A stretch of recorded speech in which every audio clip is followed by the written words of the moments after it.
You have been 4 times on the Dean's Honor List, and you have just had 3 years in UFR. Was just trying to make my parents proud. I did the readings, even though they sucked. When I was seeing some of business for 1-2 months, I couldn't sleep. Managing people is not easy. Now there is an AI cloud board. It can make AI employees for you. So you can hire an AI accountant, you can hire an AI marketer. Is it going to replace entrepreneurs? The message at the end of every ChatGPT text is ChatGPT can still make mistakes. Creative ideas are not going to run out. AI can help out as a tool but cannot replace. And where do you see yourself after 5 to 10 years? That's always a hard question. So welcome to Face Behind Faces podcast, everyone. We'll be doing a 5-series podcast this semester. Purpose of doing this podcast series is primarily that people who are interested in pursuing a career in business can get an idea how the academic side of things work and how the business field in actual is. So they get an understanding of things, should they pursue a career in business or no. So today we have Kaya. Hello Kaya, how are you? I'm good, MJ. How are you? I'm good too. She's a business student here at UFR. So starting off, Kaya, I'm really happy to have you because you have been 4 times on the Dean's Honor List and you have just had 3 years in UFR. So how do you find UFR overall? After 3 years, I find my studies at the U of R quite, I would say, a wide field. There's always something new to learn. You never stop learning, and being able to kind of pursue like a wide variety of skills and a wide variety of ideas, I think is probably the best thing I could have ever have found. Okay. So what strategies did you implement it since day one that you were able to get on Dean's Honor List? And it is something that a lot of us, like students like me, dream about. It definitely wasn't something I came into the university life pursuing. I was just trying to get by and still make my parents proud. I kind of still took every single class as seriously as I took every single class in high school. I did the readings, even though they sucked. I would finish my assignments on time a little bit early, and then if I had any questions, I emailed my professors relentlessly. It wasn't just to complete the assignments and get a good mark. I really wanted to understand what I was learning. And then some of it just transpired, and here I'm getting really good grades. I'm passing my exams with flying colors, and it kind of just kept being a stepping stone every year. It's like, okay, I'll make it this year because it's kind of all I know. Okay. And how was your academic life in high school?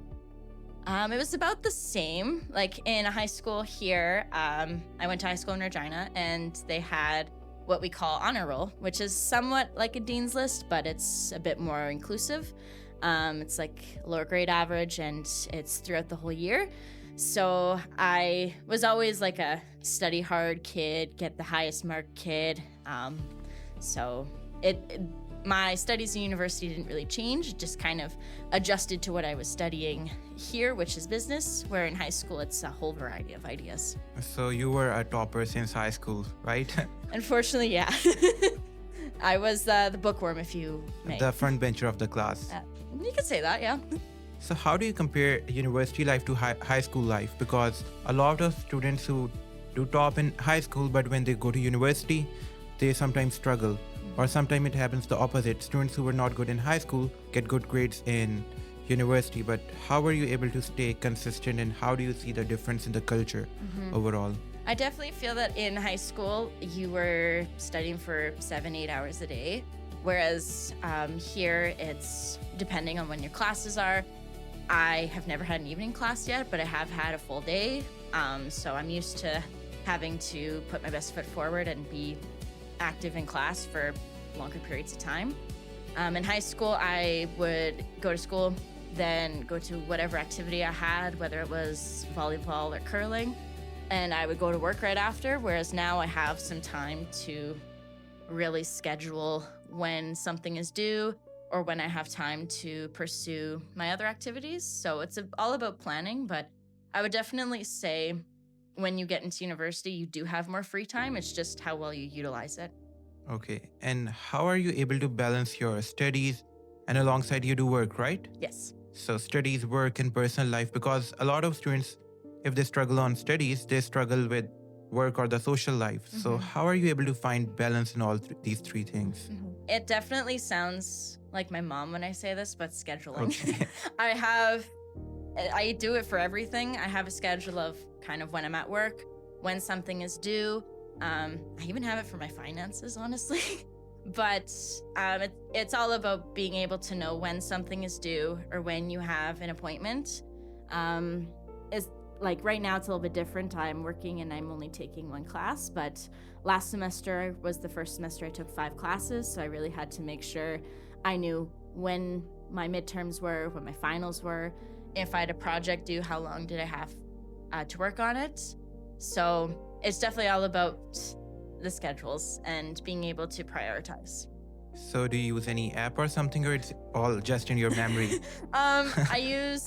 I will use like Google Calendar quite a bit, or I will use Apple Calendar, depending whichever I have open. And then for my midterms and my exams, I'll write them down in the notebook that I use for that class, and then I'm able to like sketch out what I need for which midterm, depending if all subjects are covered or if it's like a selected few. And then especially for work, that's where I've learned most of my prioritization skills. Definitely been Google Calendar. Okay. So there's a myth that in order to get good grades, you definitely need to choose good professors. So when a Dean's Honor List student or a topper like you chooses professors while registering for classes, do you see Rate My Professor or no? Oh God. Well, I'll compare it to first year. So first year I heard of Rate My Prof, but I also was bottom of the registry list. I didn't get to pick, and I had an English prof. That was difficult, but I was still able to make the best of the class. And third year, I do use Rate My Prof, but I also do leave it up to my own interpretation. You know, some profs can have mixed ratings, and then it just ultimately depends how you take the class as well. I've had some really great profs who other people have not been able to have said the same thing about. So you think that Rate My Professor matters to a certain extent? It does depend on some experiences, but it usually gives a good guide, especially to the syllabus and to what you could expect for a classroom atmosphere. Perfect. And while choosing your courses, what strategies do you implement? From that, what I mean is that are you going to take all hard courses and then a few entertaining courses like dramatics or music, or do you just take all the core courses first? So what's your strategy? My strategy kind of started at the end of high school. My dad and I sat down and we were talking about the best way to schedule your courses. And my dad, who was an education major, said, leave most of your electives till your last 2 years, because then, you know, once you have some of your harder focus classes, you'll be able to have like that breathing room. So right now I'm kind of in the stage where I'm picking most of my electives. I've almost got all of my core classes finished up. And then last semester I was able to take an elective through the arts just online, and it was actually really nice to have a class that didn't require me to attend, you know, twice a week, do a midterm twice a month. So we're like, you know, once every month. Initially you were taking 4 courses, but those 4 courses which were core courses, not the electives. No, so yeah, I don't think I took my first elective until second year, and I think it was just 1. But yeah, no, I'm starting to schedule more electives, which is nice. I'm running out of required courses, so that's probably why. Okay. And being a local from Saskatchewan, when you got into university, did you observe that a lot of high school friends are together in the same classes, or no? It would definitely depend. Like, most of my friends didn't pursue business, so Okay. I found myself making a lot of new friends. Yeah. I know a couple of my friends, they pursued kinesiology or they went straight into the arts to find their passion. I could say that a couple of them have stayed together quite a bit, but, you know, I think university is a great grounds for finding, you know, new friends, especially in business. I found some very great friends and like-minded people as well. When you get a little bit older, you start to have, like, you know, new groups, new passions, and it's always great to find people who are in those groups. Were you ever involved in the student clubs or like Enactus or Hill BSS? I haven't had any affiliation myself, but I know Yeah. that they do good work, and, you know, they're always pursuing whether it's JDC West with competitions or Hill BSS with student life. I know they're always trying to do great work. I've never had personal affiliation, but I've heard some great things about it. Okay, and you're majoring in marketing, right? Yes. What made you choose marketing? Like we know from the podcast how good you're speaking, but was there any core goal from childhood, from high school, or did you decide after coming to university that you're going to pursue marketing? I really honed in high school. I think it was about grade 10 or 11. I had to start picking some of my graduating classes, and they had quite a few business classes at my high school. So I decided to try them out, see what I thought, and I really enjoyed my entrepreneurial class, and I really liked the idea of marketing and being able to promote, whether it's a brand, a product, or a message. I really liked that idea, and the creativity of it and how versatile it can be. That's probably something that, not a lot of people can see through marketing, but it's something I took with and I ran with it when I came into university. Is there any core memory that you relate to or you recall which made you realize that you are made for marketing? I remember talking to my aunt, who was a marketing major here at the University of Regina, and she now works for a marketing group for a large university in the state of Texas. And I remember she talked about being able to pursue a passion, whether it was creativity or sharing the same idea as a big brand. And she used to work for one of the major wireless companies here in Saskatchewan. So we were able to kind of talk about her work in, branding and her work in tailoring messages and communicating through the corporate world. And so I really liked those conversations we had, and I kind of sat down with myself and I was like, I do like that. I do like the idea of branding, pushing a brand, creating a brand, and seeing where it goes, how people react to it, and what I can do to better it. Perfect. So your aunt was your role model or the person who inspired you primarily? Definitely for marketing, yep. Perfect. Do you want to give her a shout out by taking her name on camera? I don't know if she'll hear this, but yeah. Hi, Auntie Jen. Hope you're doing well in Texas. So when we see the 4 core fields in business, HR, marketing, operations, and accounting and finance, what are the things that you think that would fit which personality as a student? Since you're local from Saskatchewan, you might see a good bunch of your friends going in different fields. So based on your observation, which field suits which personality? We'll start with your field, marketing. Yeah, I definitely say the creative folk, people who can think outside the box. Being able to see things from a variety of perspectives really helps when you do messaging and when you think of a brand. And I would definitely say you gotta be open. You gotta be open to ideas, but also open to talking to people about it. There's no way to share a brand if you can't speak about it. Okay, and any traits which you think that won't work in marketing at all in terms of personality? I know, I come off as very extroverted, but I am in fact a little introverted. But I would say the heavy introverts, like the people who don't like to speak in public or, who like to keep their ideas inward, that definitely wouldn't super work in terms of corporate world or big branding. I would definitely say as well, collaboration is key. You need to be able to share your ideas and also work with other ones. So teamwork is a big thing as well. If you were to describe one specific personality ideal to make it big, since you're right now doing a co-op in marketing too, how would that personality look like to make it big in marketing? Ooh. Or how would your role model look like as a marketing person? I would definitely say outspoken, being able to share ideas, not just be able to share them, but be able to effectively explain them. Very, very easy to work with, very knowledgeable, and also very open to feedback. I look at my colleagues at SaskEnergy and I see them as role models, being the really young co-op student, but that's who I think of as the outspoken creatives. Perfect. And let's now chat about the second field, HR. Mm-hmm. So have you had any friends who are doing HR by any chance? Or ever thought about? I know a couple who took a few classes, but I don't know any that are majoring. But any idea what personality or what kind of person could potentially be a good fit to major in HR from your perspective? I would say the very empathetic people, Yeah. People who are able to see situations and other perspectives, be able to walk in people's shoes. It's really hard to determine a single action for everybody when you don't know the full story. And also being able to think on your feet. There's a lot that happens in terms of shared services, benefits, and anything that comes to employees. So being able to think on your feet and also consider all the alternatives is a very big thing. So I'd definitely say someone with a personality of like critical thinking, but also being able to consider everybody involved.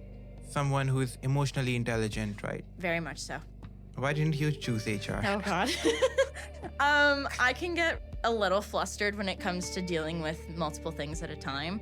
That probably doesn't mean I'm super great when it comes to last minute projects, but when it comes to being creative, it's a little bit different. You can take some of that frustration out on the creative work or the writing. It's really hard to do that with people. Okay, so primarily someone who can sympathize or who is like a good listener and doesn't make a judgment before hearing everything out. Yeah, so being able to see all the facts and know all the details before making a really big decision. Perfect. And now let's chat about accounting and finance. What kind of person do you think would be a good fit in terms of personality in accounting and finance, in your opinion? So I did have a friend who was in accounting, and she was a little bit more introverted than me, but she was very well articulated. She had a very advanced vocabulary, but she was also very practical. She was very organized, not just with numbers, but with a lot of things in her own personal life. And, she was very, very keen on detail, but she didn't let it consume her. So very, very organized, articulated, and just, good with where things are and is able to fix problems without overreacting.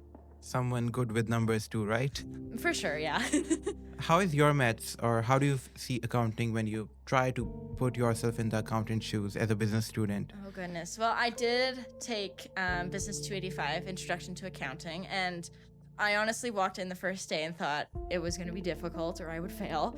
And it ended up being one of my best grades, and the accounting prof approached me and said, "Why don't you pursue accounting?" And I'm like, just because I'm good with numbers doesn't mean I like them. And was it Jackie? No, it was Don Hamilton. Very, very good accounting prof. Is he still teaching here? I believe he is. Okay. I met Jackie. She's a really nice professor. Oh, she is. I took her class last year and I enjoyed it. So yeah, I think the Jackie and overall accounting is interesting, but same thing is with me that I get good numbers. I saw my result today and I got 96%, but that's really good. But I don't want to be an accountant.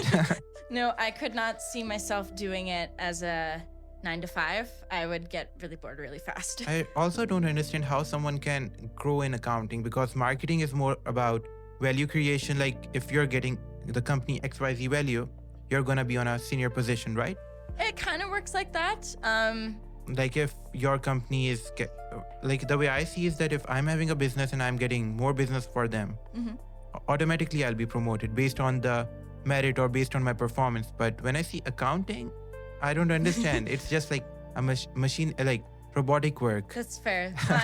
My great uncle he's still an active accountant, and he has a CPA, but he does run his own book, so he's not for a big firm or anything. So he does only specialized work. So he doesn't do anything with big corporate tax or anything. But I did ask him about it once, and he just said, I like the work. It's simple. You can have some complex problems, especially when people don't report their income properly. But, it's the thing that he chose, and he really likes it. It's just probably something I could not do. Did your uncle ever approach you to join him as an accountant while you were starting your degree? I don't think he did, but I do believe my cousin worked under him for a little bit because she also is an accountant. Okay, and now let's go on operations. Oh. How do you see operations as a field overall, by the way? It's definitely a very vital role. You need to be able to lead your day-to-day operations, whether that be in terms of production or in terms of executive work. So having a strong operations team or just the process as itself is really vital for any kind of company. Or do you have any friend doing operations as a major? I definitely don't think so, but I did take an operations management course at 275, and I did find it a little bit difficult in terms of the math. But I did like the things that we learned about the operation chain and how some leadership works, and then some of the lower fields work together as well. You kind of see it a little bit as well when you get to the corporate world, how even where the desks and the offices are positioned, that can affect the operations and also the day-to-day leadership roles. Perfect. So we are done with the 4 personality types. And one kind of person you think could fit all of them. Oh boy. How could that personality look like? It would definitely be, I would say maybe an exhausting one, but someone who's able to, I think, turn on and off their extroversion very well. You know, they can reach the message, they can brand with marketing as well as they can, and, you know, effectively, you know, speak on the company or a product. Yeah. But be able to, behind the doors, calculate the numbers and be able to strategically make decisions based on budget or based on funds that they need to make the process happen. And then in terms of HR, managing people is not easy. So being able to effectively be the leader everybody needs, but also being that emotionally smart person that makes everyone feel motivated. Being someone's advocate is very important. Like when I worked at restaurant, the ones I mentioned, I saw some of our staff members who were like not stealing, but like kind of stealing the food. Like if they are working for a 12-hour shift, if someone is in a mood to eat a burger, they are just gonna make a burger and eat it. They might pay or no, but when I chatted, he said, see, I am the accountant, I am the HR, I am the operations, I'm everything, because I'm an entrepreneur at the end of the day. So he said, let your staff steal a little bit till the time it makes them feel motivated to come tomorrow, and it's not bothering you. Yeah, there's a certain... I used to work at my cousin's golf simulator, and they had some meals on the side for like when people are using the simulators. And I remember kind of like at the end of the day, there'd be like some extra fries or some extra stuff that we had cooked, but never used for sales. And he would kind of go to the back and be like, you know, you guys worked really hard. Take the couple extra fries. We're not gonna panic. You know, you earned it. So, you know, you're getting a paycheck, but hey, it's fries. We're not gonna freak out about it. So it's the little things that keep people motivated, and it keeps your employee turnover down. So I think, especially with leaders, being able to, you know, be the leader, be the boss, making sure you're, you know, no one's stealing from each other, but being able to see the hard work that everybody does and understand that, you know, in the day we're all human. We just want to work. Yeah. And I think the person who can succeed in business would be someone who can be good in all 4 fields too. Like someone who is an entrepreneur comes under these 4 categories, who has HR skills, who has leadership skills, who can manage operations and everything. I would definitely say they'd be very versatile. But it's really scary to be an entrepreneur. Like I remember when I was seeing some of business for 1-2 months, I couldn't sleep. Yeah, I think of business owners, especially when they don't have like the resources to hire an accountant or to hire a marketer. It's basically 1 person, 4 roles. You know, if you have skills in every single role, it's great for the understanding, and it's also great when you're first starting out, but it's always not a bad idea to have somebody who specializes, because then you might get, you know, top of the line marketing, top of the line accounting. Yeah. So as a marketing student or as a business student in 2026, you'll be graduating by 2027, right? Yes. How do you see AI? So what I mean is, right now there's an AI cloud board. So once you download it, it can make AI employees for you. There's a subscription fee, and then it can make them work. So you can hire an AI accountant, you can hire an AI marketer. He's gonna go to 3-4 different AIs and gonna make the product. So how do you see AI is it gonna replace entrepreneurs or no? I do think to the and I'll allude to this, but the message at the end of every ChatGPT text is ChatGPT can still make mistakes. So I don't think if AI does take over, it will be 100% what people expect. Like 70% takeover, 30% jobs might still exist, definitely. It could be that way. When I think of marketing, especially when it comes to collaborative work, there's only so many genuine ideas that AI can come up with that don't override certain practices or certain policies. When I think of where I work, we have certain policies when it comes to how we share our branding and how we promote the work that we do. So there definitely be a loophole where we have more understanding than AI would, where we can effectively make a branding decision based on our knowledge, our policy, and all of our utilities. That's not to say AI is not a helpful resource. We definitely use it within reason at my place of work. But I would definitely say the genuinity and the creative ideas are not going to run out.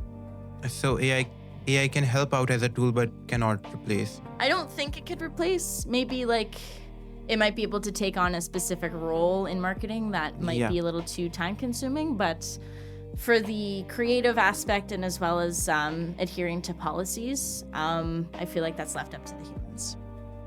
So in your opinion, AI won't be able to get a competitive advantage over humans? I don't think so, not at this time. Okay. That's what a topper is saying.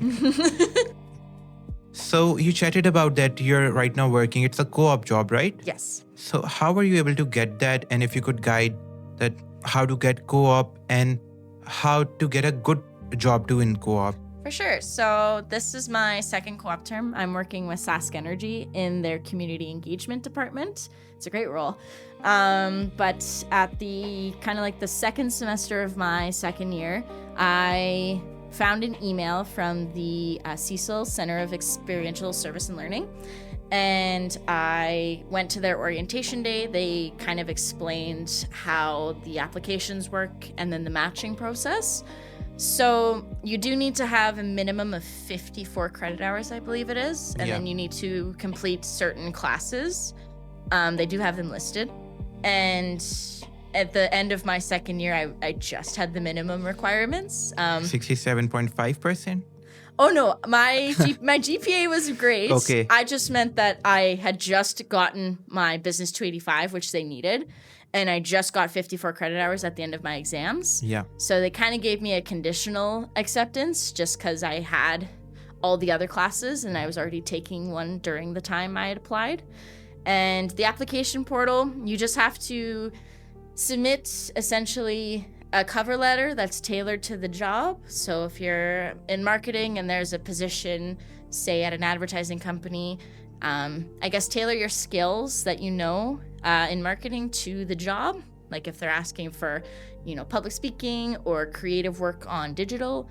And then, after the application process closes, based on that, you may or may not get an interview. I got 2 interviews, one with SaskEnergy, one with another company. And then after interviews go, with questions and everything, employers will rank out of all of their applicants who they would like to work with the most. And then applicants like myself, we were able to rank who we wanted to work with the most based on the interviews we had. I ranked SaskEnergy first because I liked my interview better, but I also liked the job work better. And thankfully, they matched me as their number 1 pick as well.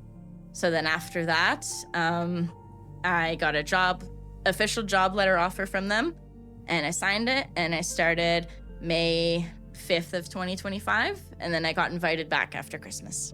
So your first term and second term are both with the same employer? Correct. And how's your experience going so far? And what's your role there? So for community engagement, we do lots centered around sponsorships. So you'll see SaskEnergy, whether it's at the Vanier Cup, they were the volunteer sponsor. We just sponsored as well the U Sports Curling Championship. And we do lots with smaller communities as well. So we manage all of the sponsorships for in-kind and monetary contributions. We also do a lot with corporate branding and being able to share our message. So my role is essentially any kind of support role. I do lots with sponsorships. I do lots with some of our promotional items as well. And then I also get to be out on the scenes. I was able to attend a Saskatchewan Junior Hockey League game where we were promoting our brand message. And we got to set up our tent. We got to talk to people. And that's probably one of the things I enjoy the most. So yeah, that's kind of my role with them. And do you do digital too or no? We do a little bit. We work with our corporate communications department when it comes to media releases and some of our emails, as well as some of our articles within SaskEnergy. So we do a little bit of presentations. We actually have one coming up in April with all of the Crown corporations. So we'll be sharing some of our digital work with them, and then just kind of sharing the great message that we are trying to promote. So primarily you're doing outreach, little bit of digital and basic tabling for them and managing the sponsorships, right? Yeah, like I wouldn't say that I'm like high up for the sponsorships. I do have to get some overview and stuff, but I would say we're definitely in the mix of it all. Like you're filtering them out. Like if 10 people applied, you have to shortlist 3 and then share it upwards. A little bit, yeah. I kind of go through them and make sure all the data's correct, because some people can answer the questions incorrectly. And then we send it back off to our brand officers. They kind of give us the go-ahead. Are we, going to support them with ABC, or are we going to decline them because of this? So there's lots of policies that you have to learn when it comes to sponsorships. Yeah. But, it's with the job. You learn as you go. So if someone is doing an event, they should contact you. Definitely. I can give you all the good details. Yeah. Perfect. So now let's chat about back to university. That what do you think are challenges students face initially in their first year, which you observe from other students? I would definitely say when I first entered university into first year, I was a bit of a nervous wreck. I didn't know what to expect. I didn't know how big of a change it was going to be from high school.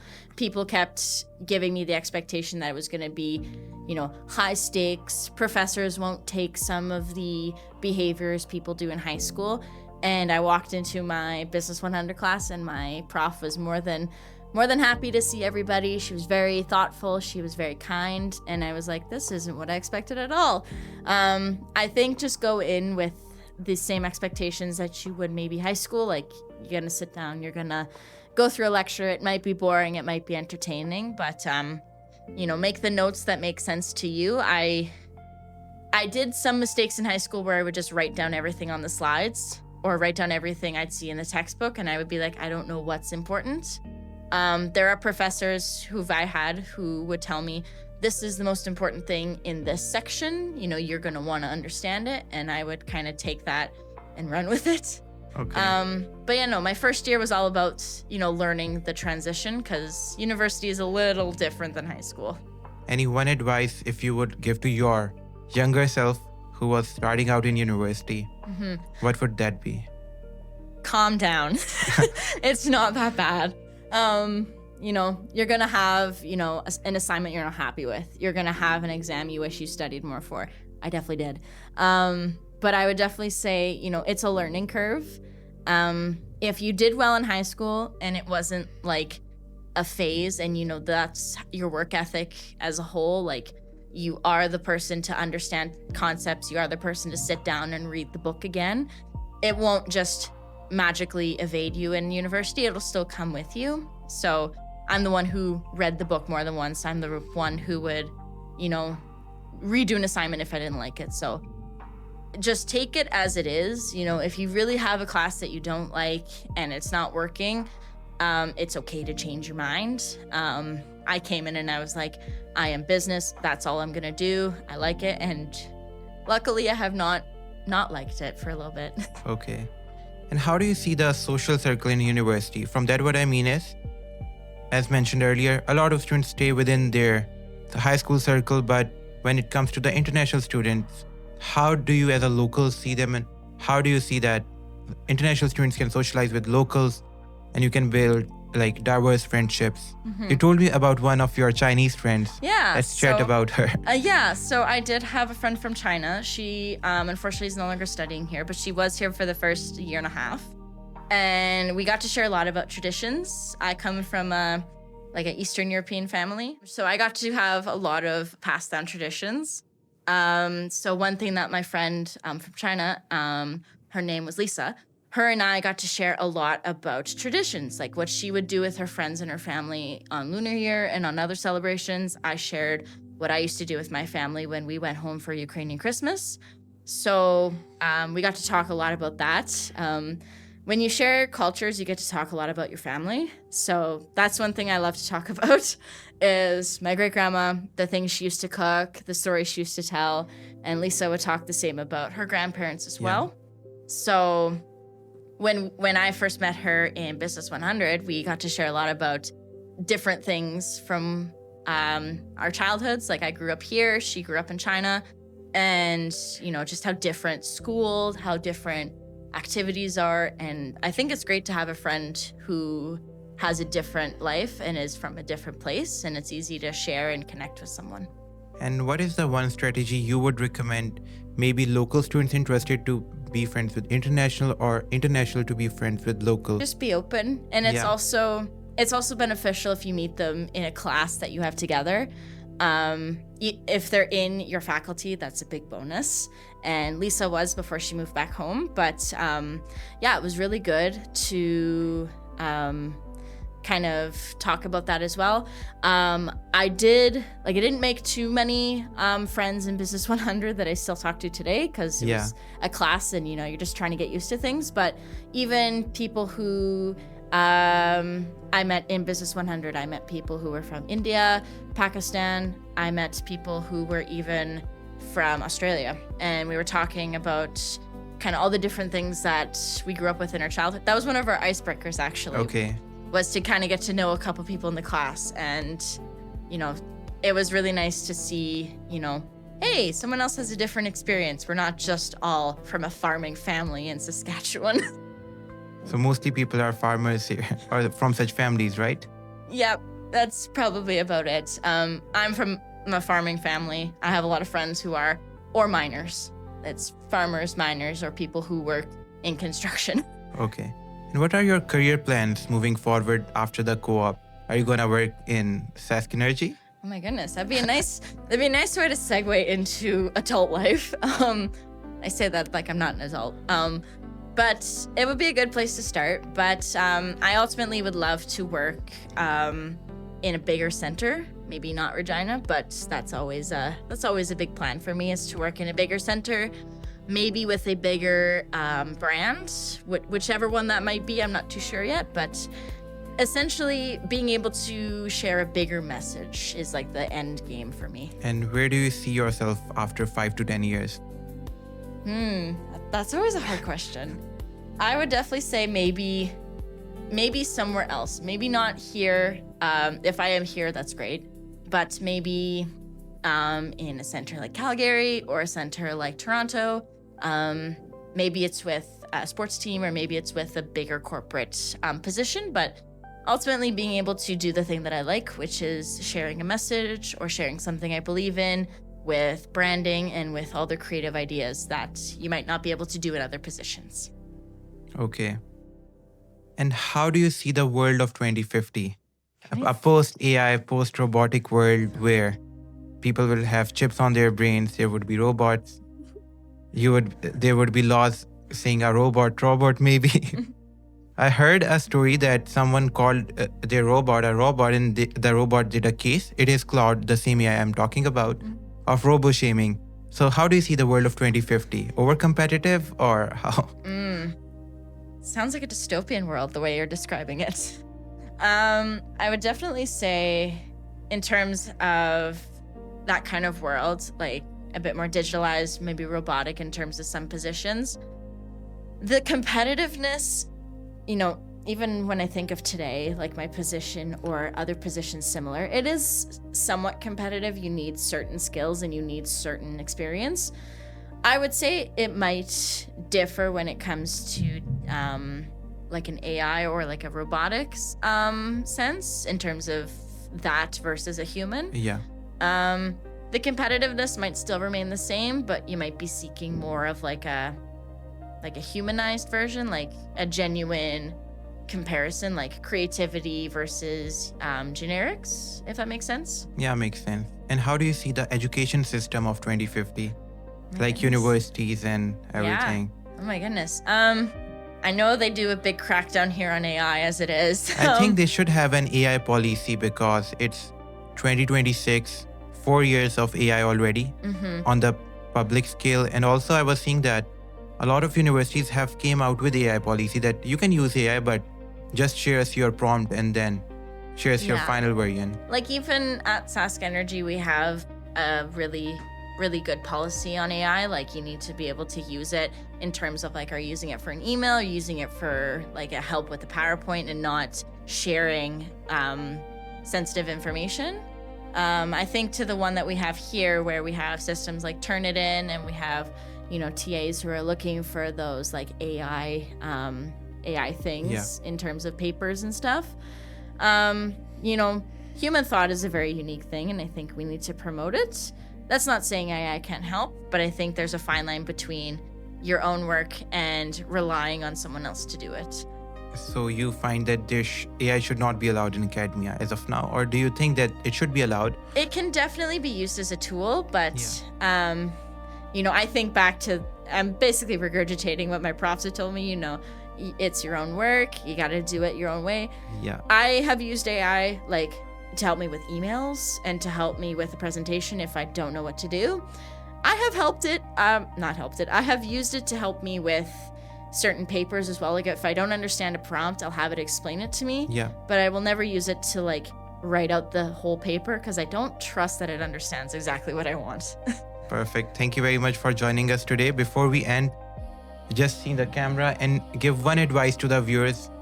Any one advice which you would like to give to the viewers before ending the podcast? I would say if you're pursuing marketing, definitely keep an open mind. It doesn't mean you have to be the most creative person or the most outspoken person. There are lots of marketers who can speak of a brand super well, and there are people who can make the brand very well. So, if you're interested in marketing and you're not too sure if you're creative enough or personable enough, there's always so many routes to go with. So I'd say try it out before you turn it down. Perfect. Thank you very much. And guys, feel free to subscribe to our channel to see more of our episodes and to learn more. And if you have any questions, feel free to comment.